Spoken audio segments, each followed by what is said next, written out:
naujos patirtis, pažintys, bendravimo žinios. Tai yra labai svarbus dalykai, jeigu nori būti vieną koją priekyje. Nuostabu žinoti, kas vyksta už tavo mokyklos, tavo miesto ir Lietuvos sienų. Žinoti, kas vyksta mūsų Europoje ir mokytis iš viso pasaulio. Kasdien būk atviras naujoms idėjoms, kūrybiškas ir nuolatos tobulėk. Tam turi daug galimybių. 5. gimtadienį švenčianti Europos socialinio fondo akademija sveikina tave su naujaisiais mokslo metais ir kviečia naujiems įspūdžiams. Jei geri pažymiai dieninė nėra vienintelis tavo tikslas, jeigu tu turi noro, ambicijų, svajonių ir daug jaunatviškos energijos, išliek savo energiją prisijungdamas prie Europos socialinio fondo akademijos studentų veiklos. Tavęs laukia interaktyvios paskaitos, kurias skaitys žinomi šalies kūrėjai ir verslininkai. Džiaugiuosi, jog būsiu vienas iš jų.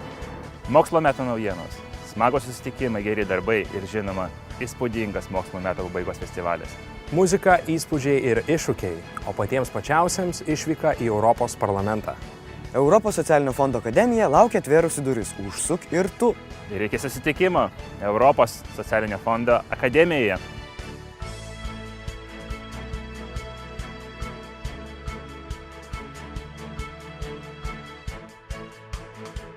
Prieš dalyvaujant nebūtina pasitarti nei su gydytoju, nei su vaistininku. Garantuojame, kad Europos socialinio fondo akademija neturi jokio neigiamo šalutinio poveikio.